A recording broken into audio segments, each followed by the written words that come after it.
happy to have you here today. And we are super glad to welcome our two guest speakers for this Mirakl Morning session.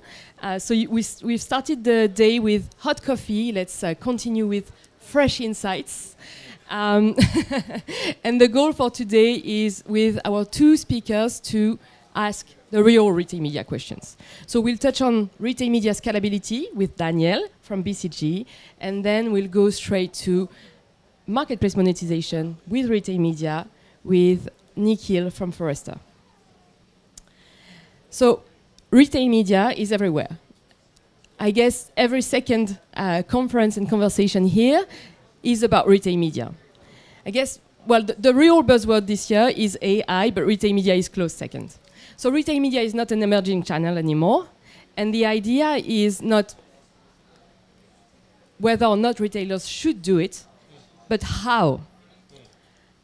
How to do it well, how to do it fast, how to do it faster than your competitors, and how to identify the next trends to unlock more growth, more profitability, more revenue. And so, well, before we get started, just maybe some context. I won't bore you with a sales speech, but you might be familiar with Mirakl as the marketplace company. We partner with 450 brands all over the world, retailers like Macy's, Best Buy, and many more, Decathlon in France, and more. And so we help them unlock more growth, more scalability with AI-powered marketplace technology. And we also have a suite of solutions, one of them being Mirakl Ads. And with Mirakl Ads, we help retailers unlock more growth by monetizing that marketplace and e-commerce activity and really unlocking the next generation of retail media. And so, well, that's why I'm so excited to have here today Daniel and Mirakl. Because we come from the marketplace world and in the retail world, of course, we are going to deep dive on marketplace monetization. But first, I want to level set, and I want to have a bit of a bird's eye view on where retail media is at today with Daniel. And with Daniel, we are going to explore the challenge of scalability for retail media. So Daniel, the floor is yours. Amazing. Thank you for having me.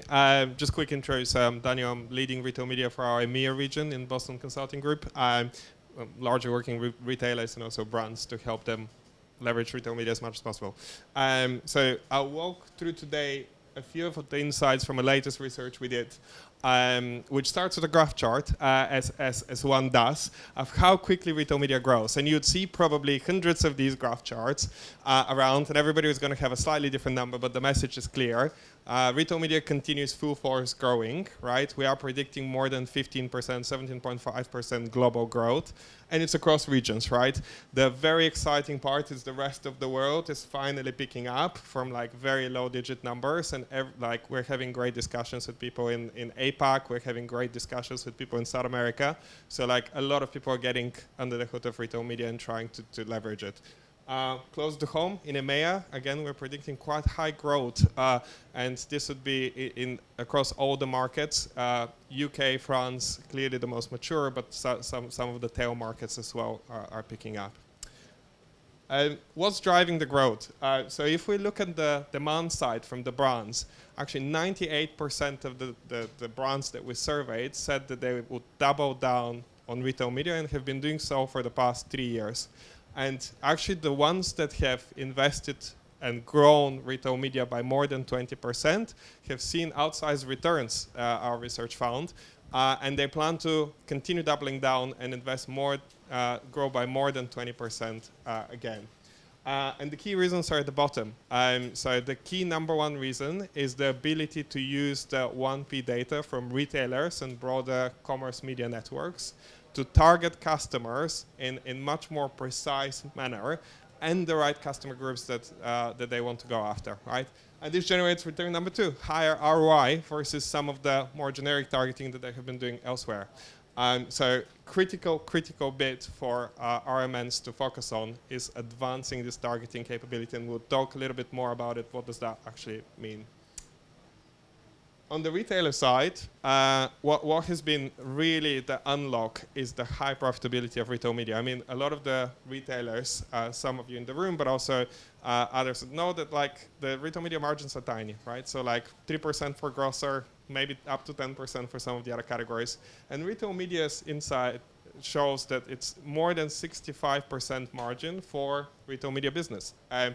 Actually, recently, a lot of the CEOs of big American companies have been saying retail media is going to be a major contributor to our bottom line, more than a third of our bottom line. And this has been the fuel of engine of investment behind the business. And the key reasons a little bit on the right. So a lot of retailers look to tap into net new funds from brands, and this is the #1 reason, right?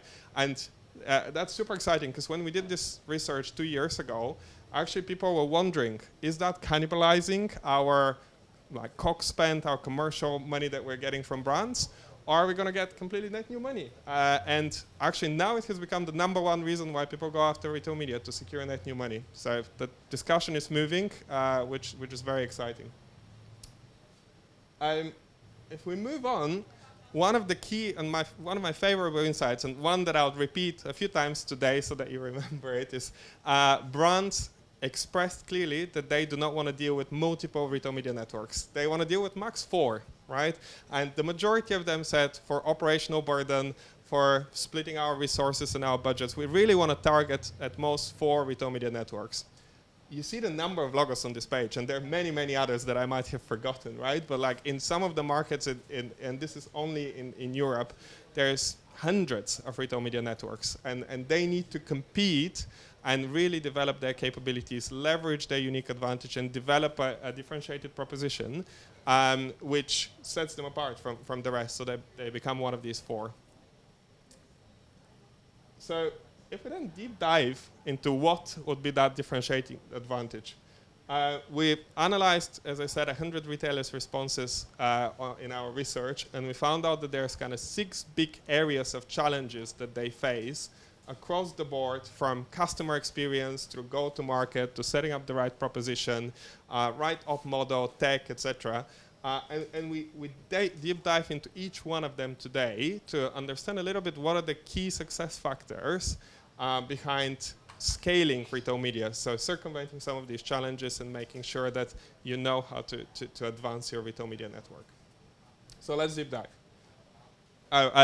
Shameless plug, if you want to read more about the research, you can scan this QR code. It's also at the end of the presentation. I'll stay around, so if you need it, I can give it to you. And then we're talking about these kind of 6 areas that I just mentioned, which you as a retailer, or you as a retail media network, commerce media network, and brand can leverage to unlock the potential behind retail media. So let's deep dive. Customer experience. One of the big concerns, especially here in EMEA, but also in other markets, is, okay, retail media, how do I make sure that I don't disrupt the customer journey? How do I make sure that retail media doesn't just bombard my customer with ads and actually alienate my customer? And what we found is 51% of the retailers are concerned about that. And this scales back the opportunity. So a lot of them don't want to put as much sponsored search or as much display ads. They're not innovative in terms of formats, etc. While brands actually are looking for it, they told us that they want retailers to give them data and targeting, and target with ads the right people. So what's the mismatch there? I think the critical bit is for retailers and retail media networks to invest in the right capabilities to push the right ads to the right person. I think the combination of driving ads for ease and inspiration of the customer, giving them the relevant product as part of the customer journey in the right moment of time, is what everybody wants, right? The customer journey would be facilitated, so the customer shopping experience would actually be enhanced. The retailers get additional money, and the brands also resurface the product to the customer at the right time. I guess here we can quote Lisa Valentino from Best Buy. At Shop Talk, she said that retail media is more than retail, and it's more than media. And you have to root your retail media approach in retail. It has to be respectful of your retail approach, your retail strategy, and the quality of your customer journey.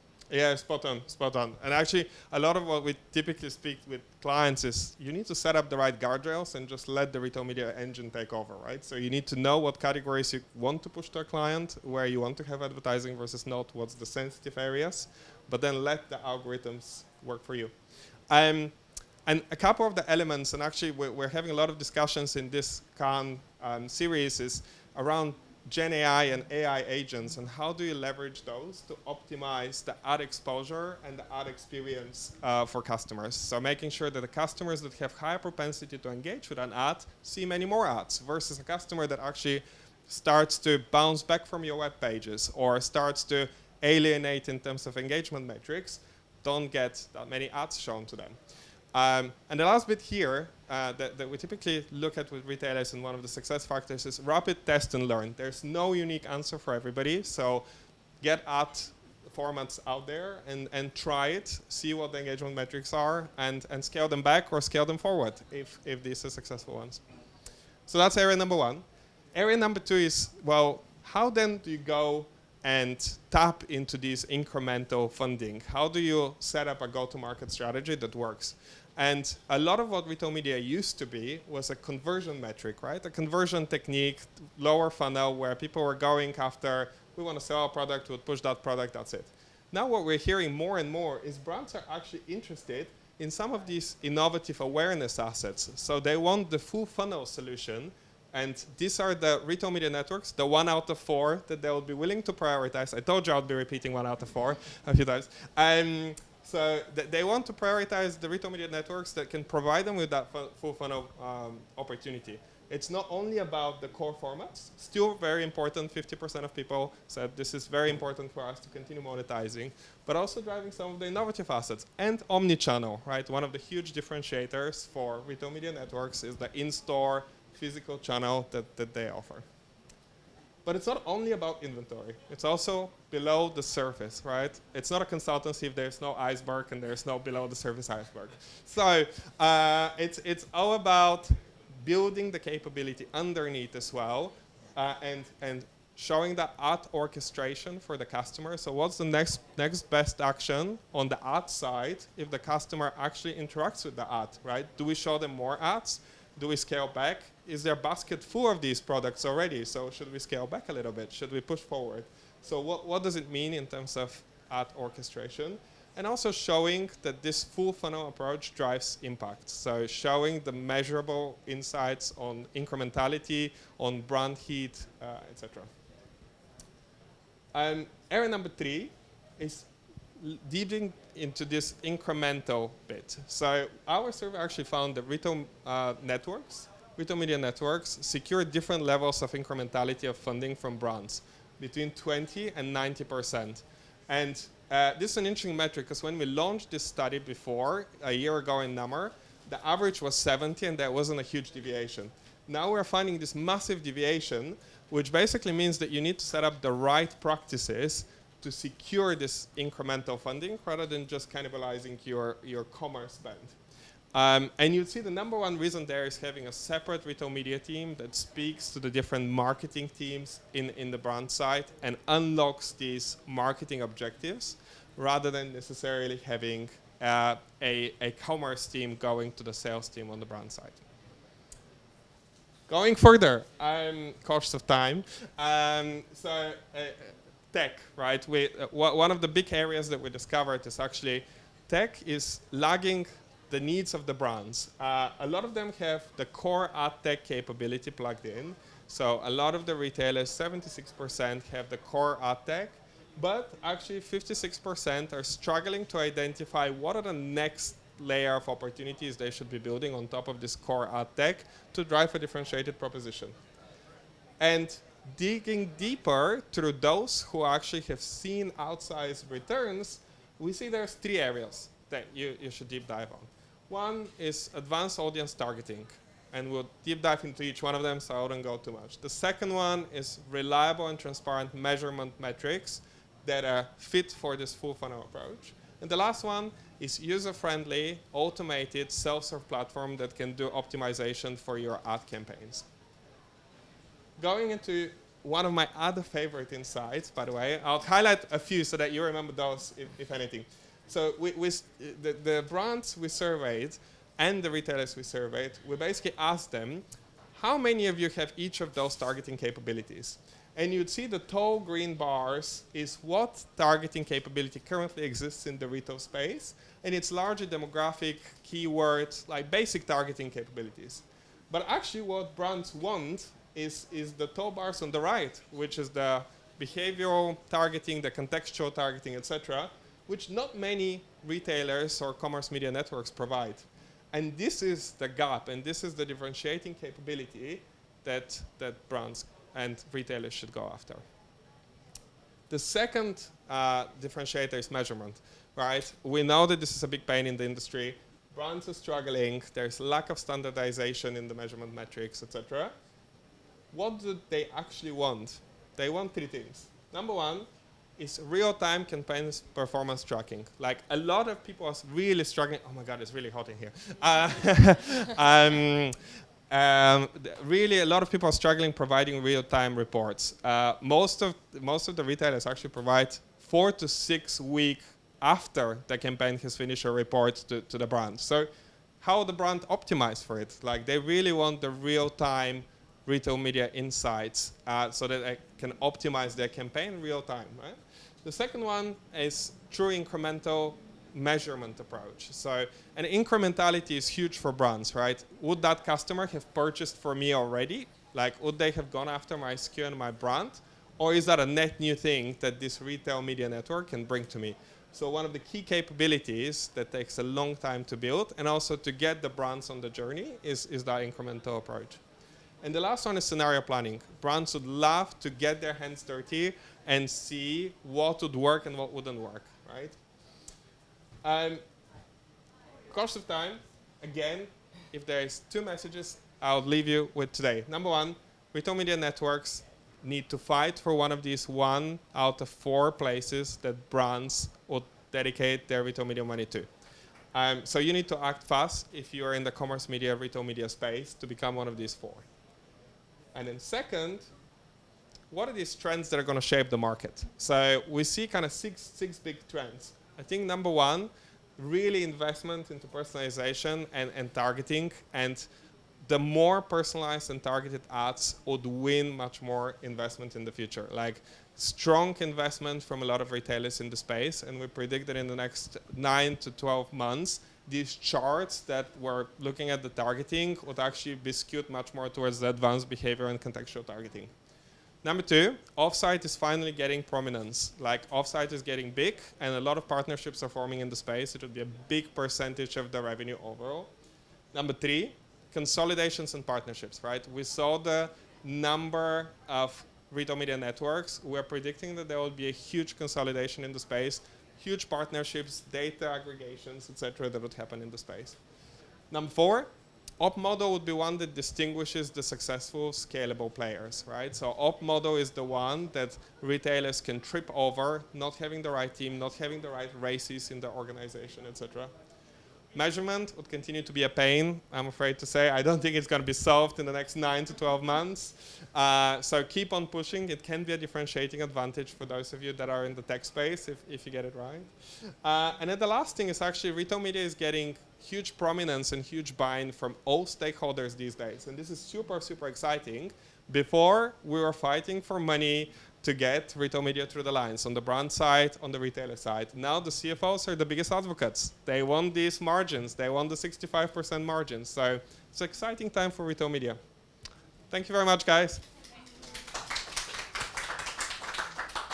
Thank you, Daniel. I guess if I have one takeaway, we can say that retail media to work really needs to be a win-win-win. It needs to be profitability for the retailer. It needs to be visibility and performance for the advertiser, and you touched on that extensively already. And at the end of the day, it also needs to be improved and enhanced customer experiences. Yeah. And I guess if an ad is not relevant, it won't be clicked. So that's the end of the story. Exactly. Or that's actually the beginning of the story. The ads needs to be the most relevant. That's your point. So yeah, it has to be a win-win-win for the retailer, the advertiser, and the end shopper. And speaking about profitability, let's see now with Nikhil how we can unlock more profitability with retail media. Thank you, Daniel, for your time. Thanks for having me. And if you have any further questions or want to deep dive with Daniel, feel free to catch him after this conference for coffee. Over a cold glass of water, actually. Yeah, actually. Thanks, guys.